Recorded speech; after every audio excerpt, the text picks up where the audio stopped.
So hello students, in today's lecture हम बात करने वाले हैं reading and writing fill in the blanks की। कल लेक्चर में हमने कुछ बेसिक रूल्स डिस्कस किए थे। यस, आप लोगों ने वो नोट डाउन किए थे और उसके रिलेटेड हमने ये वर्कशीट सॉल्व की है। यस, एक एक करके वर्कशीट के क्वेश्चंस को पढ़ेंगे, ऑप्शंस को देखेंगे और देखते हैं जवाब क्या आए हैं और किस वजह से ये जवाब प्लेस हुए हैं। सबसे पहली चीज़ जो हमने करनी होती है पैसेज सॉल्व करते हुए, वो कल भी हमने डिस्कस किया था कि हम कॉन्टेक्स्ट रीड करते हैं। कॉन्टेक्स्ट की पैराग्राफ किस बारे में बात कर रहा है ये पता होना ज़रूरी है, क्योंकि जब आपको ऑप्शंस में सारे वर्ब्स दिए होंगे और एक ही फॉर्म के दिए होंगे या सारे एडजेक्टिव्स दिए होंगे, तो कैसे पता चलेगा कौन सा एडजेक्टिव आंसर में रखना है और कौन सा रिजेक्ट करना है। उसके लिए पैसेज किस बारे में, किस डायरेक्शन में बात कर रहा है, ये पता होना बहुत ज़रूरी है। फर्स्ट क्वेश्चन पढ़ रहे हैं। क्वेश्चन कहता है, this summer 41 UBC alumni and friends participated in expeditions to the Canadian Arctic and the legendary Northwest Passage presentations, conversations and learnings accompanied their exploration of the great dash aboard the Russian flagged academic loaf। बहुत लंबा sentence, बहुत सारे ऐसे word जो हमें समझ आते हैं और कुछ वर्ड्स ऐसे हैं जिनके मीनिंग मुझे नहीं आते, लेकिन इतना पढ़ के ये समझ आ गया कि ये एलुमनाई स्कूल्स में होती है। एलुमनाई मीट, पुराने लोग मिलते हैं जहाँ पे जो स्कूल से पास आउट हैं, गेट टुगेदर होती है, उसको एलुमनाई मीट कहते हैं। ऐसे कुछ लोग साथ में आ रहे हैं और वो कर क्या रहे हैं, उन्होंने आपको एग्जाम्पल्स दी हुई हैं। Accompanied their exploration of the great dash aboard the Russian flagged academic loft, designed and built in Finland as a scientific research vessel in 1989। First blank है ग्रेट के बाद। ग्रेट क्या होता है बेटा? कौन सा फॉर्म ऑफ वर्ड है? वर्ब है, नाउन है, एडवर्ब है, एडजेक्टिव है, क्या है?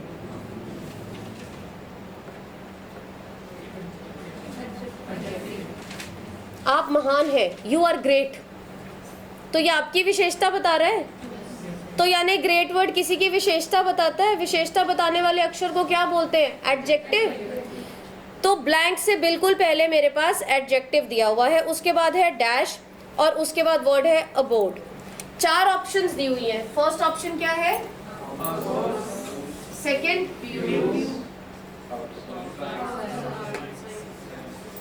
आउटस्कर्ट, आउटसाइड,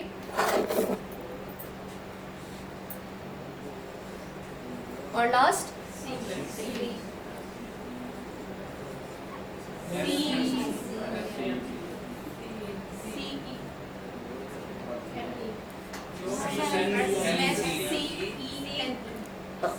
ये मैंने इसीलिए इतनी बार लिखा है क्योंकि जब आप लोग कुछ सुनते हैं ना, अभी मैंने बोला, आपने बोला सीन, मैंने लिखा ये एन पे स्टॉप किया, फिर आपने बोला सीन, फिर आपने मुझे स्पेलिंग बताए SCENE। हर क्वेश्चन कुछ ना कुछ सिखाएगा। बात तो हम रीडिंग एंड राइटिंग ब्लैंक्स की कर रहे हैं। लिसनिंग के केस में स्पेलिंग्स का ध्यान रखिएगा। और ये रीज़न है, जब आप कहते हो हमने इतना अच्छा किया, सब कुछ सही लिखा, नंबर फिर भी नहीं आ रहे, तो नंबर कहाँ से आएंगे? वो सीन, सीनरी वाले की बात कर रहा है, आप सीन देखने को कह रहे हो। कॉन्टेक्स्ट सिर्फ रीडिंग में ही ज़रूरी नहीं है, कॉन्टेक्स्ट लिसनिंग के फिल इन द ब्लैंक्स को भी परफेक्ट करने के लिए बहुत ज़्यादा ज़रूरी है। सो जो आपके बेसिक ग्रामर के रूल्स हैं जो हम रीडिंग में अप्लाई करेंगे, वो ही रूल्स हैं जो आपके लिसनिंग के ब्लैंक्स में भी अप्लाई होने हैं। क्योंकि यहाँ पे सीन, सीन तो कर रहे हो, वहाँ पे कोई स्पेलिंग बताएगा? SCENE। कंप्यूटर सॉफ्टवेयर ने बताना आपको ऐसा कुछ? Of course not.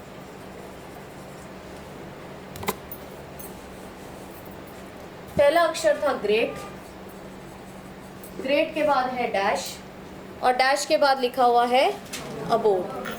अबोर्ड का मतलब क्या होता है?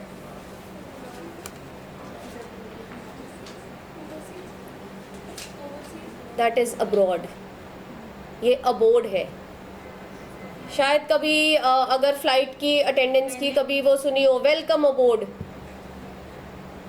Welcome abode. किसी शिप पे जब जाते हैं, किसी प्लेन पे जब जाते हैं, है ना, तो जब उस चीज़ पे चढ़ते हो, आप बैठते हो ना फ्लाइट में या शिप पे, तो वो यही बोलते हैं welcome aboard. when you get onto something, get onto a flight, an aeroplane और get onto a ship, तो aboard का मतलब होता है, जैसे इस बच्चे ने कंफ्यूज किया, aboard है, abroad नहीं है, abroad is overseas, बाहर, फर्स्ट वर्ल्ड फॉरेन नेशंस, दोनों वर्ड्स में फर्क है। ग्रेट डैश अबोर्ड, आगे जो भी पर्सन्स का नाम लिखा हुआ है। ये 4 ऑप्शंस हैं। आंसर आप लोगों ने क्या लिखा है वो बताइए। चलिए पढ़ते हैं। Accompanied their exploration of the great view aboard the Russian flagged academic loft designed and built in Finland as a scientific research vessel in 1989। Vessel बना, साइंटिफिक रिसर्च वेसल बना है 1989 में, तो उसका व्यू बहुत अच्छा होगा।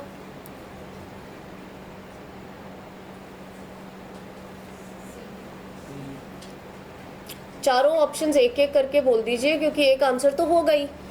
अंडरस्टूड है? तो कुछ बच्चे व्यू बोल दो, कुछ सीन बोल दो, बाकी आउटसाइड बोल दो, और टीचर आपको सही आंसर बता ही देगी।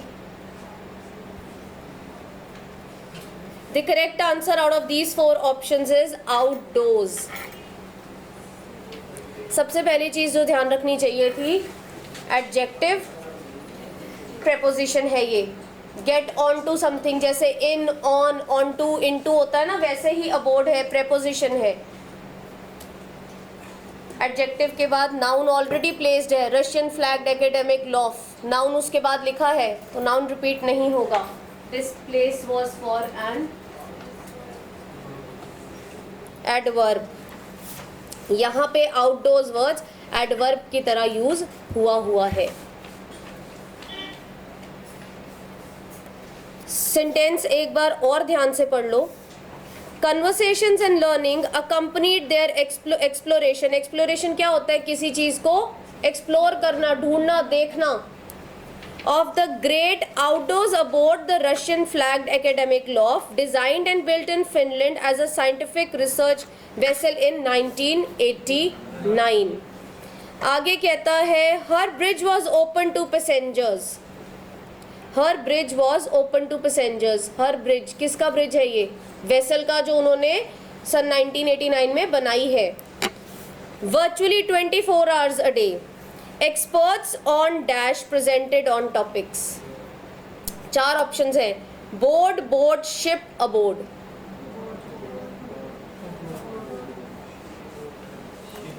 एक्सपर्ट्स ऑन, अभी मैंने आपको अबोर्ड का मतलब बताया, किसी चीज में बैठना, शिप में, प्लेन में, ऐसी चीजों के लिए।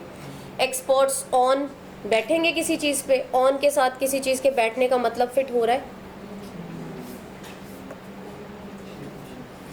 Experts on board, BOARD is your second answer।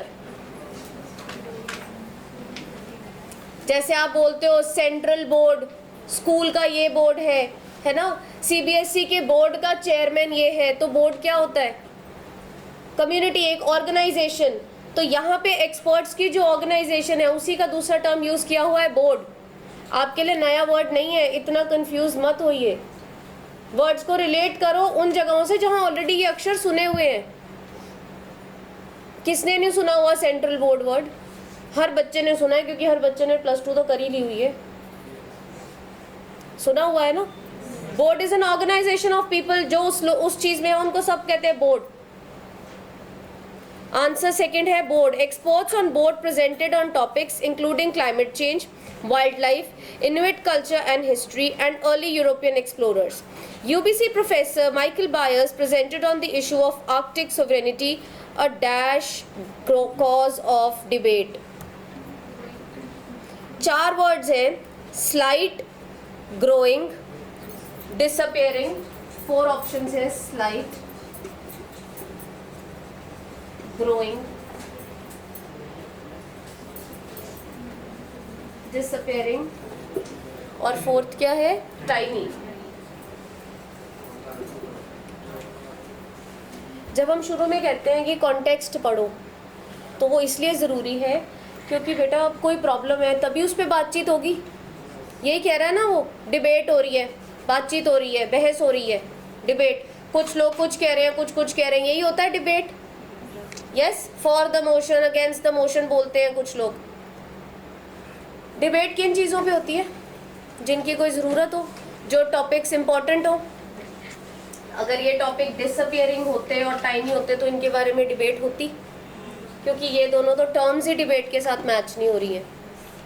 वार्तालाप हो रही है किसी बात पे, इसका मतलब वो इम्पोर्टेंट है, तभी उस पर कोई डिस्कशंस होंगे। 2 वर्ड्स तो वैसे ही कैंसिल हो गए। स्लाइट भी अगेन ऑपोजिट मीनिंग वाला वर्ड है, सिर्फ एक लौता वर्ड ऐसा है जो यहाँ पे मैच करता है। The answer is growing. इतना तो देख ही लोगे कि आईएनजी फॉर्म आनी है। आईएनजी में 2 अक्षर है, ग्रोइंग एंड डिसअपेयरिंग। डिसअपेयरिंग क्यों नहीं आया? क्योंकि वो कॉन्टेक्स्ट को ही नहीं मेल खाता। Growing cause of debate as ice melts, new shipping routes open and natural resources dash accessible. 4 options again. Were, become, turn, become, became. बोलिए जी। become, sure, क्यों?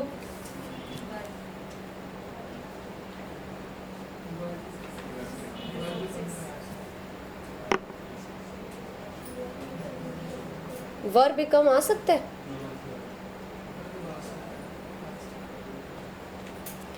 ब्लैंक से पहले के थोड़े से वर्ड्स पढ़ोगे। Cause of debate as ice melts. Ice melts present, simple present चल रहा है। अगला अक्षर न्यू शिपिंग रूट्स ओपन, अभी हो रही है, प्रेजेंट में चल रहा है। And natural resources dash accessible. तो आपके आंसर वर, वॉज और थर्ड फॉर्म वाले कहाँ से हो जाएंगे जी? जब सेंटेंस ही प्रेजेंट में चल रही है तो आंसर पास्ट में क्यों होगा?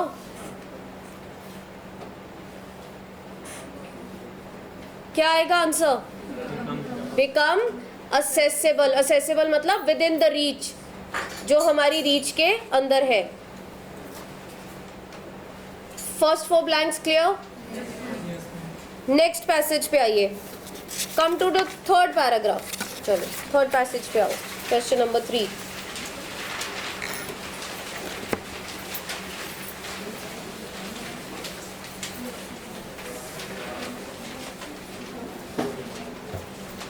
The paragraph says, it is tempting to try to prove that good looks win votes. Tempting क्या होता है? शायद खाने पीने को लेके कभी ये टर्म सुनी हो, टेम्प्ट होना। चॉकलेट का नाम है temptations. Something that you like to do, something like doing, like eating. मन करता है ये चीज़ खाने का, तो ये टेम्पटिंग है। Yes, it is tempting to try to prove that good looks win votes, and many academics have tried. The dash is that beauty is in the eye of the dash.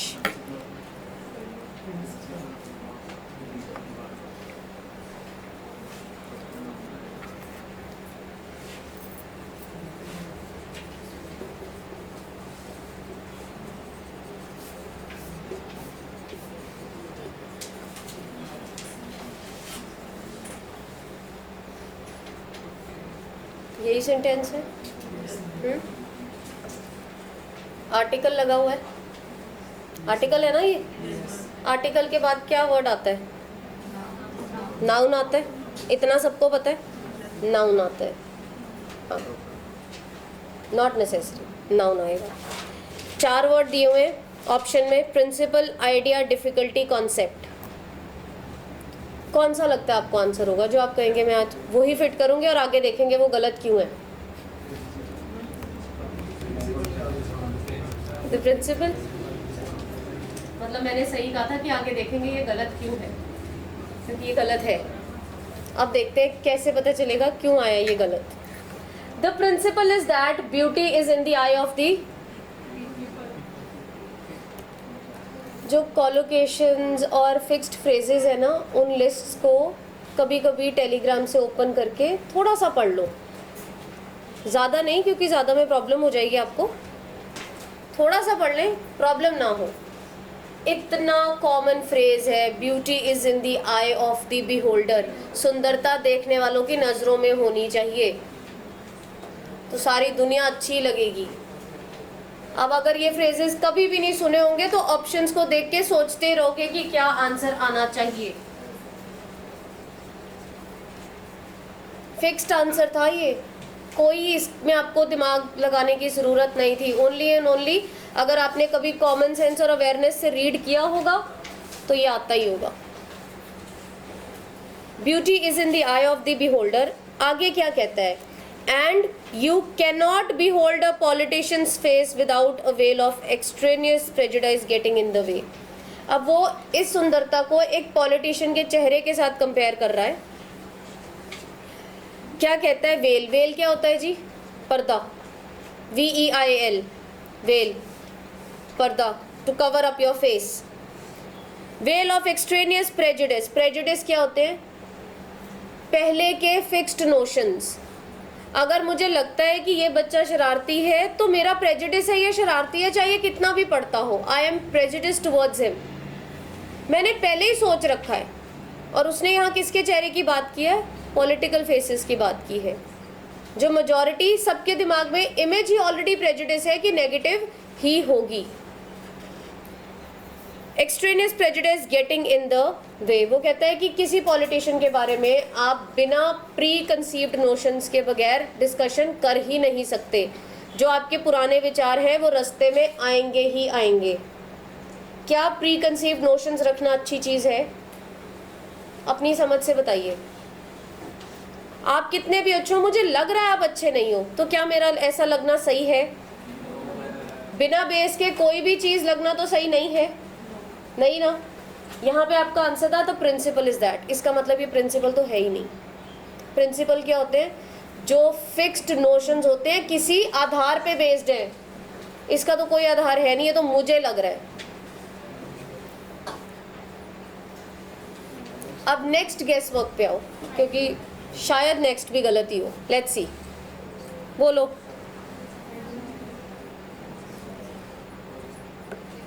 Concepts भी बेटा research पे based होते हैं, तभी वो concept बनते हैं, क्योंकि उनमें रिसर्च बेस्ड होते हैं, अदरवाइज वो कॉन्सेप्ट्स नहीं हो सकते।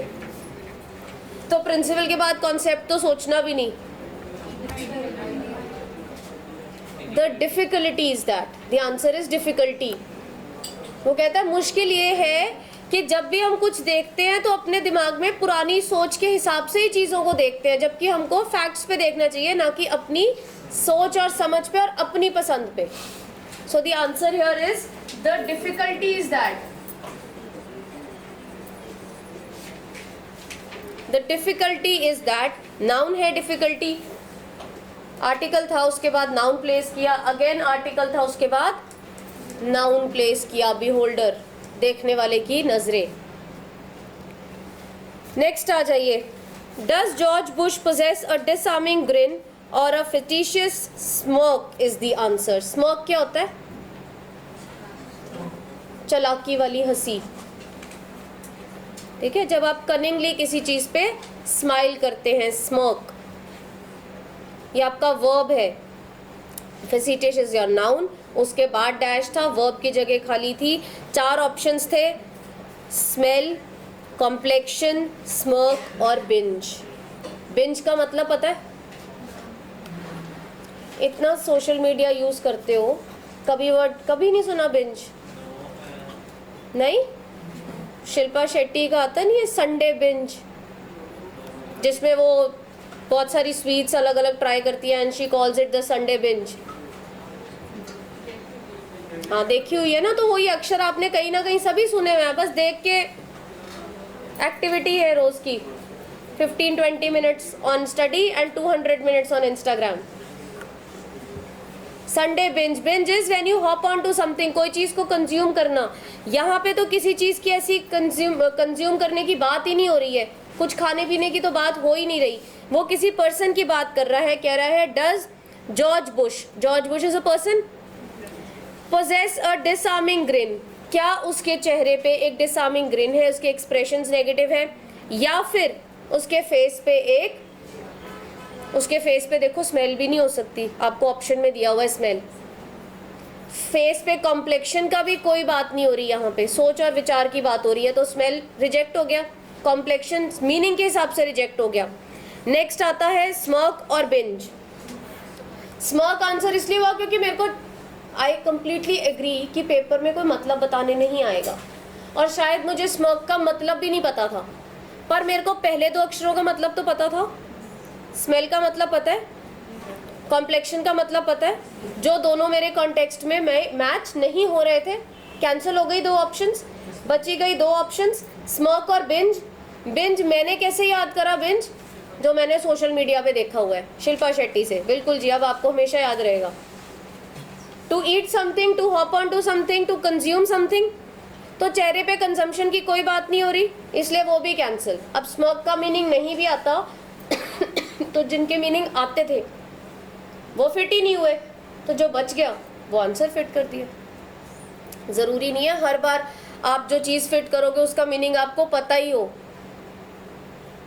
जब हम रिजेक्ट करते हैं ऑप्शंस तो उसमें पहले वो चीज़ें देखा करो जिनके मीनिंग आते हैं, क्योंकि वहाँ तो आप 100% श्योर हो ये फिट हो पा रहा है कि नहीं, क्योंकि आपको अक्षर का मतलब पता है। जहाँ मतलब ही नहीं पता, अगर कुछ भी नहीं है, then try to place that word. जो आपके पास लास्ट ऑप्शन एक ही बची थी, स्मोक।